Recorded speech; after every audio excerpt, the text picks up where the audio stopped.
Egregio dottor Di Meo, bastava Di Meo.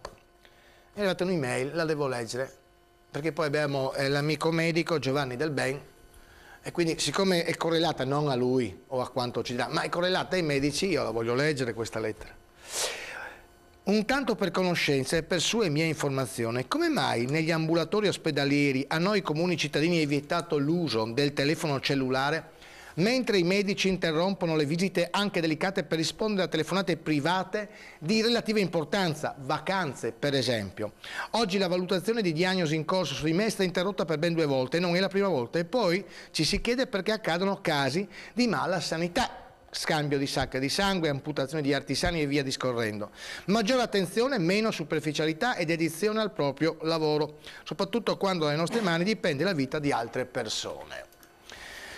Io non entro nel merito perché i medici possono insomma, ricevere telefonate anche inerenti alla loro professione. Lei mi parla di vacanze, quindi rimango un attimino basito. Come in più occasioni sono rimasto basito, ma ho ripreso il medico in quanto fumava davanti al sottoscritto in ambulatorio. E siccome so che il fumo fa male, se lui vuole uccidersi e fumare 300.000 sigarette al giorno può farlo, ma davanti a me come medico e con la divisa addosso non lo fa. E quindi gli ho detto: caro il mio medico, siamo amici, ma la sigaretta te la spegni? Sì, nel portacene, perché altrimenti non andiamo d'accordo. Giovanni Del Ben. Giovanni Del Ben è un nostro opinionista, oramai diventato. Di cosa vuol parlarci questa sera Del Ben? Io vi parlo di una notizia di ogni giorno, perché ogni giorno un infortunato va in ospedale con un trauma al ginocchio e si sente dire dall'ortopedico: qui bisognerebbe fare una risonanza magnetica.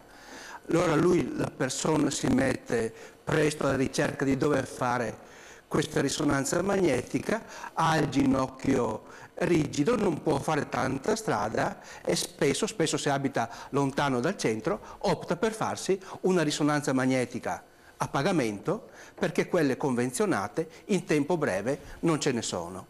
Questo l'ha fatto anche il signore che ho visto pochi giorni fa, è andato a farsela a pagamento, 250 euro, poi continua, è in cura, 2 mesi dopo la malattia al ginocchio rimane, l'ortopedico dice: sa, forse sarebbe da farne una perché ancora al ginocchio fresco non si vedevano bene le lesioni. Guardiamo come sono i legamenti. Sarebbe da fare anche un'altra risonanza magnetica. La persona che ho visto, un operaio, dice: devo anche tornare a lavorare, per cui ho bisogno di fare presto questa risonanza magnetica. Cosa posso fare?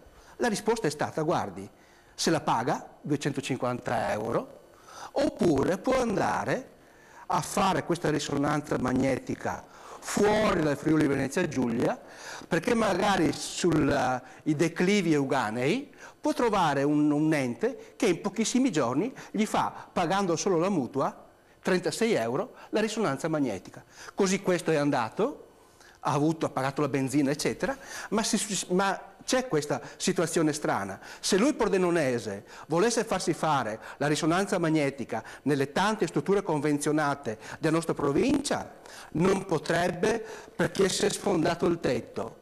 Ma se però lui va al Veneto, l'USL paga al Veneto anche i soldi di questi esami che fa in più. Io adesso ho una preoccupazione. Fra poco si apre l'autostrada Pordenone-Treviso. Vedremo i friulani che vanno a fare gli esami in Veneto e i veneti che verranno a fare l'esame in Friuli Venezia Giulia.